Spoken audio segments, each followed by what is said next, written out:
Dear students, আজকে আমরা জানবো কিভাবে এগ্রি ও ডিসএগ্রি এসের বডি প্যারাগ্রাফ আপনারা লিখবেন। সো আপনারা জানেন যে 40% অথবা 45% ক্ষেত্রে আইএলসের সবসময় এগ্রি ও ডিসএগ্রিটা এসে আসে। যেমন আগে যেমন পেপার বেসডে প্রতি মাসে 4টা পরীক্ষা হইতো, সেখানে দেখা যেত 2টা পরীক্ষায় এগ্রি ও ডিসএগ্রি চলে আসছে। তো এখন কম্পিউটার ডেলিভার যেহেতু চলে আসছে, এখানে খুব বেশি পরীক্ষা নেওয়া হবে। মাসে মাসে অলমোস্ট 15 থেকে 16টা পরীক্ষা ডেট থাকবে, আগের চাইতে 4 গুণ পরিমাণ থাকবে। তো এখানেও আরো বেশি এগ্রি ও ডিসএগ্রি এসে চলে আসবে। তাহলে আজকে আমরা জানবো কিভাবে এগ্রি ও ডিসএগ্রি এসের বডি সুন্দর করে লিখবো ব্যান্ড 7 প্লাস ব্যান্ড 8 এই নিয়ম অনুযায়ী। আগে আমরা এখানে বডি প্যারাগ্রাফ 1 দেখলাম, তো এখন বডি প্যারাগ্রাফ 2 আমরা কেমনে লিখতে পারি এবং কিভাবে আমাদের সর্বোচ্চ মার্ক এখানে ক্যারি করে সেই জিনিসটা দেখবো ধারাবাহিকভাবে। এটা আমরা কি দেখলাম বলেন তো? বডি 1 দেখলাম, তো আমি এটা মুছে দিচ্ছি। বডি 1 এর পরে আমরা কি লিখবো বলেন তো? Body paragraph 2। এখন আসেন যে বডি প্যারাগ্রাফ 2 আমরা যখন শুরু করব তখন একটা জিনিস মনে রাখতে হবে, আগেরটায় আমরা কি শুরু করছিলাম বলেন তো? আগেরটা আমরা কি দিয়ে লিখছি? Two comments with. তো এটাকে আমরা দুইটা জিনিস দিয়ে শুরু করতে পারি। ফার্দার মোর, কি দিয়ে শুরু করতে পারি? ফার্দার মোর, অথবা বলতে পারি সেকেন্ডলি। কি বলতে পারি বলেন তো? সেকেন্ডলি। অথবা বলতে পারি ডিসপাইট দ্য অ্যাবভ আর্গুমেন্টস। কি বলতে পারি বলেন তো? ডিসপাইট দ্য অ্যাবভ আর্গুমেন্টস লিখে কমা দিয়ে পরে আমরা টপিক সেন্টেন্স কি করতে পারি? ব্যবহার করতে পারি। তো যে কোনো একটা দিয়ে লিখবেন। তো আমি আজকে লিখতেছি ফার্দার মোর দিয়ে। কি দিয়ে লিখতেছি বলেন তো? ফার্দার মোর। তো আমার এখানে ফার্দার মোরে গিয়ে আমি সুন্দর করে লিখি আবার ফার্দার মোরটা। তো এখান থেকে শুরু করছি, আপনি না বুঝলে অবশ্যই আমাকে বলবেন। ফার্দার কি লিখলাম আমরা এখানে? মোর, মানে আরও আছে এগুলার উপর আরেকটা রিজন। তো দেখেন এখানে আমি প্রথমে সেকেন্ড রিজন অফ ডিসএগ্রি, যেহেতু আমি এটা ডিসএগ্রি করছি, তো সেকেন্ড রিজন ডিসএগ্রি দিয়েছি আমি detrimental effects on non violent offenders. অনেক সময় আপনারা দেখবেন যে সে আসলে অপরাধী না, তাকে অপরাধী বানিয়ে জেলে নেওয়া হয়েছে। এটা আপনারা বাংলা মুভিতে দেখতে পারেন, তারপর হচ্ছে বলিউড মুভিগুলোতে বিশেষত দেখা যায় খুব বেশি করে, যে সে আসলে অপরাধী না কিন্তু অপরাধী বানিয়ে তাকে জেল জরিমানা দেওয়া হয়েছে। তারপর এইটাকে আমরা এক্সপ্লেন করতে পারি, যেমন এই ব্যক্তিটা জেলখানায় যখন যাবে তখন সে গিয়ে দেখবে কি দেখবে? ওভার ক্রাউডিং জেলখানা, হার্শ কন্ডিশনস, মানে প্রচুর গন্ডগোল, প্রচুর ঝামেলা হচ্ছে এখানে। এটাকে আমরা এক্সপ্লেন হিসেবে দিতে পারি। এক্সাম্পল হিসেবে আমরা যে জিনিসটা নিতে পারি, এই যে ভালো মানুষটা জেলে গেল, জেলে যাওয়ার পরে তাকে locked up with violent criminals. Violent যেগুলো ক্রিমিনাল আছে যেমন মার্ডারার্স, রেপিস্ট, যেগুলো সে আগে কখনো দেখে নেই, সেগুলোর সাথে আপনি বন্দি করে রাখলেন। এটা আমরা এক্সাম্পল হিসেবে দিয়ে দিলাম, এক্সাম্পল। তো এটা কি ঠিক হলো? ঠিক হলো না।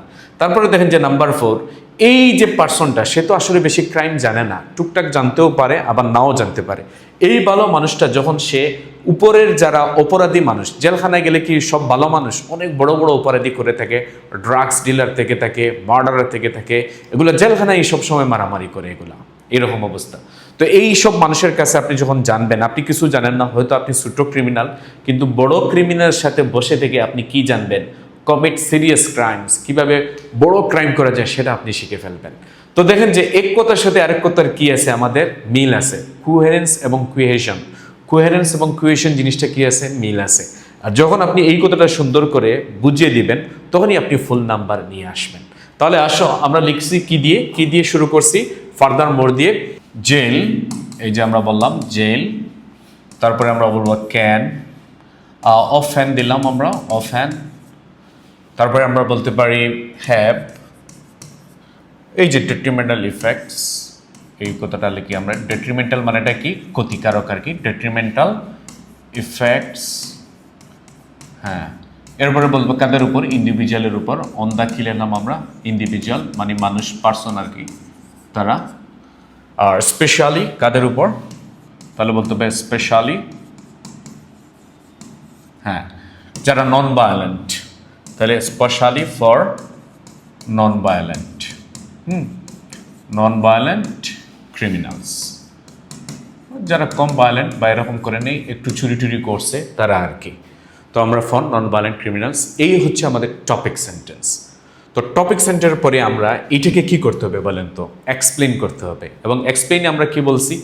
এই সব পার্সনকে যখন আপনি নিয়ে নেবেন তখন জেলখানার ভিতরে ওভার ক্রাউডিং হবে, হার্শ কন্ডিশন, আর স্পেশালি এখানে আরেকটা জিনিস থাকবে, সেটা হচ্ছে যে রিহাবিলিটেট, যেটাকে আমরা বলি পুনর্বাসনের অভাবও থাকে। একজন মানুষ ভালো হতে চাচ্ছে, তো দেখা গেছে সেখানে গিয়ে অনেকে ভালোই হতে পারতেছে না, বরং আরও খারাপ কিছু হচ্ছে।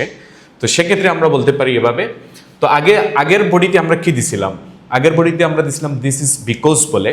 তো এখানে আমরা লিখবো ইন আদার ওয়ার্ডস, মানে সবসময় আলাদা আলাদা করে লিখবো, সেম জিনিসগুলা লিখবো না, সেম লিঙ্কিং ওয়ার্ডগুলা লিখবো না, নাহলে আমাদের নাম্বার কম চলে আসবে।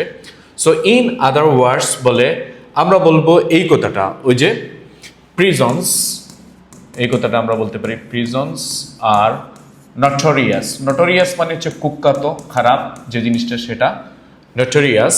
কি জন্য? দেখেন যে ফর ওভার ক্রাউডিং, কিসের জন্য? খুব বেশি ওভার ক্রাউড হয় সেই জন্য। তারপরে আমরা যে কথাটা বলি ওভার ক্রাউডিং পরে, এখানে খুব বেশি হার্শ বয়সগুলো আছে, হ্যাঁ, হার্শ কন্ডিশনস, খুব খারাপ অবস্থা, হ্যাঁ। তারপরে আমাদের যে জিনিসটা পাই সেটা হচ্ছে lack of rehabilitated programmes, rehabilitated programmes মানে রিহ্যাবিলিটেড মানে এটা হচ্ছে গিয়ে মানে পুনর্বাসন যেটাকে আমরা বলি। কমা দিয়ে আমরা বলতে পারি হুইচ ক্যান লিড ফিজিক্যাল, যেটা আমাদের ফিজিক্যাল মানে মনস্তাত্ত্বিকভাবে ফিজিক্যাল, হ্যাঁ, ফিজিক্যাল ড্যামেজ বলতে পারি আমরা। ফিজিক্যাল ড্যামেজ মানে স্বাস্থ্য মনস্তাত্ত্বিক ক্ষতিকর আর কি। অ্যান্ড ইভেন ইন ইনক্রিজ, যেটা বেড়ে যায়, ইনক্রিজ ইন ক্রিমিনাল টেন্ডেন্সিগুলাও কি বেড়ে যাবে? ক্রিমিনাল টেন্ডেন্সি বানানটা ওকে টেন্ডেন্সিস মানে প্রবণতাগুলো আর কি। এই হচ্ছে আমরা কি নিলাম, এটা আমরা এই টপিক সেন্টেন্সের সাথে মিল রেখে আমরা কি দিলাম, এক্সপ্লেইনটা করলাম, ওটার সাথে যেটা যায় সেইটা। এখন আসেন এরপরে আমরা যে জিনিসটা করব সেটা হচ্ছে একটা এক্সাম্পল। তো আগেরটা আমরা শুরু করছিলাম এক্সাম্পল দিয়েছিলাম কি দিয়ে? ফর এক্সাম্পল দিয়ে। তবে সেম লিঙ্কিং ওয়ার্ড আমরা তো পরেরটাই লিখবো না। তো এখানে আমরা কি লিখে শুরু করব বলেন তো? For instance. তো ফর ইনস্ট্যান্স মানেটা কি? উদাহরণ। তো উদাহরণটা আমরা কি দিতে পারি? দেখেন যে এইসব পার্সনকে লক আপ করে রাখে তারা সবসময় কার সাথে? ভায়োলেন্ট ক্রিমিনাল, যারা খারাপ, সবচেয়ে খতরনাক তাদের সাথে। তো এটা অবশ্যই খারাপ জিনিস। তাহলে আমরা ফর ইনস্ট্যান্স বলে আমরা বলতে পারি যে ল এনফোর্সার্স এজেন্সি যেগুলো আছে সেগুলো আর কি, এজেন্সি।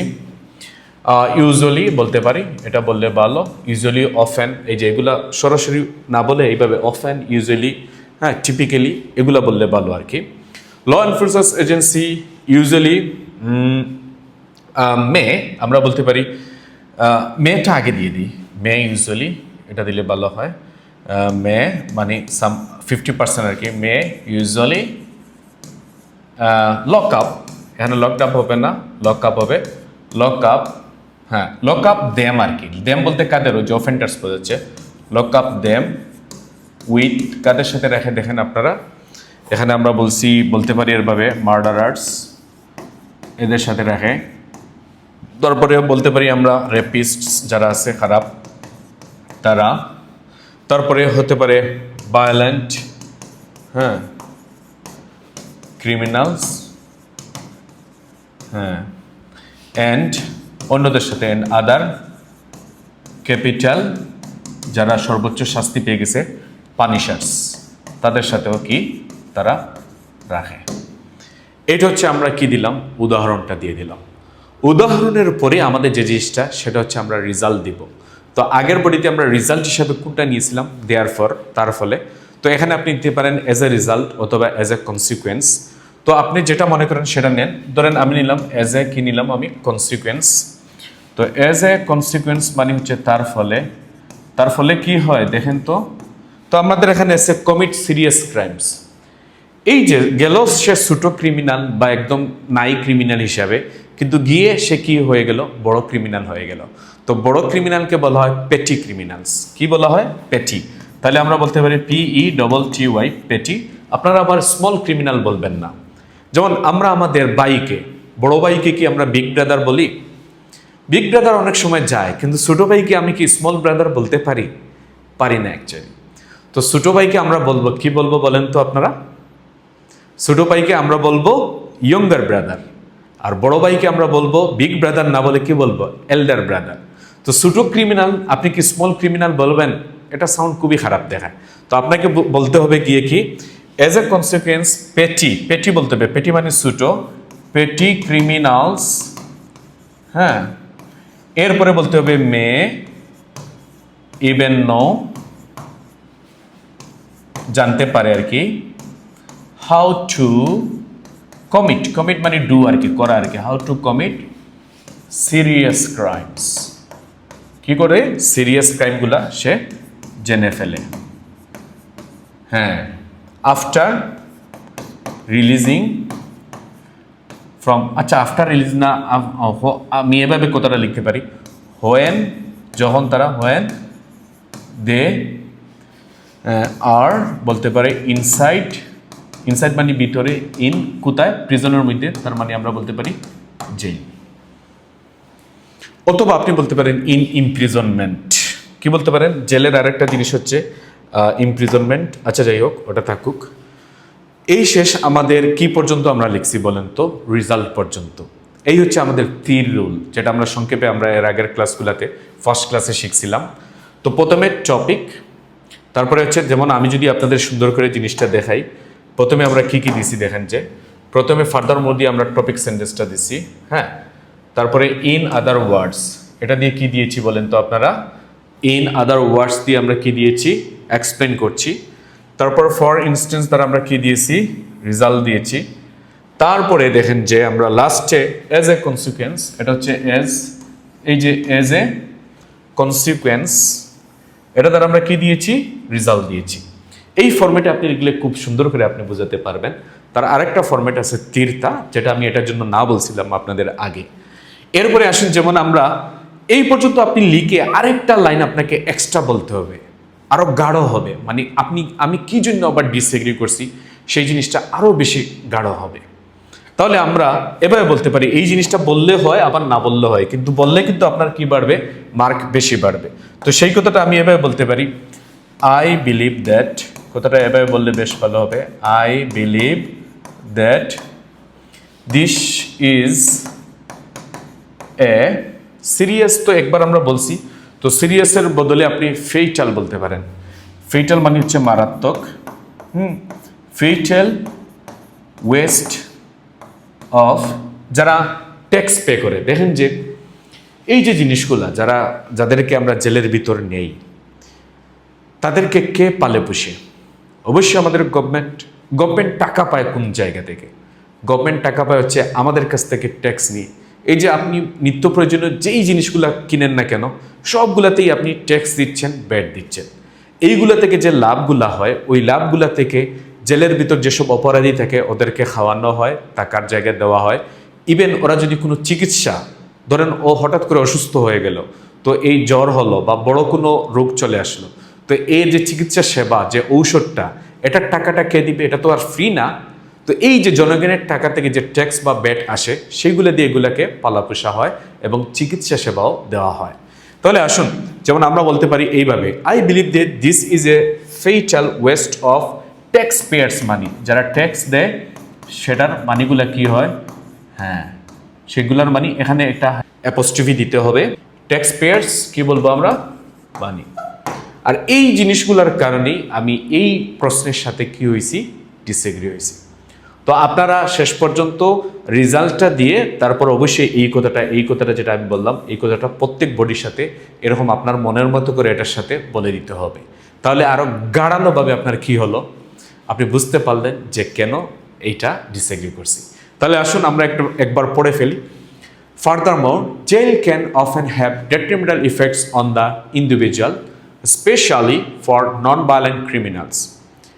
In other words, এটা হচ্ছে এক্সপ্লেইন করছি ওই কথাটাকে, prisons are notorious, মানে কুখ্যাত for overcrowding, খুব বেশি এখানে ক্রাউড হয়, চিল্লাচিল্লি হয়, harsh condition, মারাত্মক অবস্থা, lack of rehabilitated programs, এখানে পুনর্বাসনের অভাব থাকে, which can lead physical damage, এটার জন্য মানুষের ফিজিক্যাল ড্যামেজ হয়ে থাকে, এরপরে আমরা বলছেন ইভেন এবং কিছু কিছু ক্ষেত্রে increase in criminal tendencies, criminal প্রবণতাগুলোও বেড়ে যায়। এরপরে উদাহরণটা কি বলছি, for instance law enforcers agency may usually lock up them, মানে তাদেরকে বন্দি করে রাখে, with murderers, rapist, violent criminals, মানে হচ্ছে জঙ্গি, যাদেরকে আমরা জঙ্গি বলি সেইগুলা, অ্যান্ড আদার ক্যাপিটাল পানিশার্স, এবং যারা মৃত্যুদণ্ডপ্রাপ্ত তাদের কাছে। এরপরে আসেন যে এজ এ কনসিকুয়েন্স, তার ফলে মানে রিজাল্টটা, পেটি ক্রিমিনালস, ওই যে ছোটো ক্রিমিনালগুলো গেল গিয়ে বড়দের সাথে মিলল, সেটা হচ্ছে petty criminals may even know how to commit serious crimes when they are inside in jail. যখন তারা জেলে থাকে, ছোটো ক্রিমিনালরা কেমনে বড় ক্রাইম করতে যায় সেটা তাদের কাছ থেকে জেনে ফেলে। আর সেজন্য আমি ডিসএগ্রি করছি, এই কথাটা গাড়ালোভাবে বলতেছি। I believe that this is a fatal waste of tax payers money. তো এইভাবে আপনার নিজের মতো করে, এই যে দেখেন যে আপনি এখানে সব জিনিস বুঝতে পারছেন, কারণটা কি, নিজের মতো করে আমরা লিখছি। কিন্তু আরও স্টুডেন্ট আছে, অনেক সময় আপনি অনলাইনে গেলেন, অনলাইনে কোনো একটা ওয়েবসাইট থেকে আপনি একটা অ্যান্সার দেখলেন, দেখার পরে আপনার প্রচুর মন খারাপ। কেন মন খারাপ? ওর মতো তো আমি লিখতে পারবো না, ওর মতো ভোকাবুলারি আমার কাছে নাই। তাহলে তো অনেকে মন খারাপ করে বসে থাকে। মনে রাখবেন যে অনলাইনের অনেক অ্যান্সার, এগুলো তারা আজকাল সফটওয়্যার দিয়ে বানানো যায়, অনেক এআই টেকনোলজি আছে, চ্যাটজিপিটি আছে, এগুলো দ্বারাও বানানো যায়। কিন্তু সেইগুলো আপনার মনের মতো করে এভাবে কি করতে পারবে না, লিখতে পারবে না। এটা অটোমেটিক বোঝা যায় যে আপনি কোন জায়গা থেকে করছেন না করছেন। তাহলে সেজন্য আপনারা কখনো বইয়ের কোনো অবকাশ নেই। ব্যান্ড 7 এবং ব্যান্ড 8 পেতে হলে এরকম আগে কি করেন, আপনি আইডিয়াগুলো জেনারেট করেন, প্ল্যানিং করেন, ব্রেন স্টর্মিং করেন, তারপর ওগুলা দেখে দেখে আগের কথার সাথে সংযুক্তি রেখে নিজের মতো করে এভাবে সুন্দর করে লিখেন। আপনার লেখাটা দেখে যখন আপনি নিজে বুঝতে পারবেন, আপনার পাশের বন্ধু বুঝতে পারবে, তখনই আপনি ব্যান্ড 7+ ক্লাবে পৌঁছে গেছেন। আর আপনার লেখা যদি আপনি নিজেই না বুঝেন, আপনার ফ্রেন্ড যদি কিচ্ছু বুঝতে না পারে, তাহলে মনে রাখবেন আপনি এখনো ব্যান্ড 5 বা 5.5-এ চলে আসছেন, মানে এই স্কোরে আপনি আছেন। তাইলে ওয়ারি ফিলের কোনো দরকার নেই, এভাবে আগে প্ল্যানিংগুলো একটু রেডি করেন, তারপর এইভাবে সেন্টেন্স মেকিং করেন। So thank you dear all students.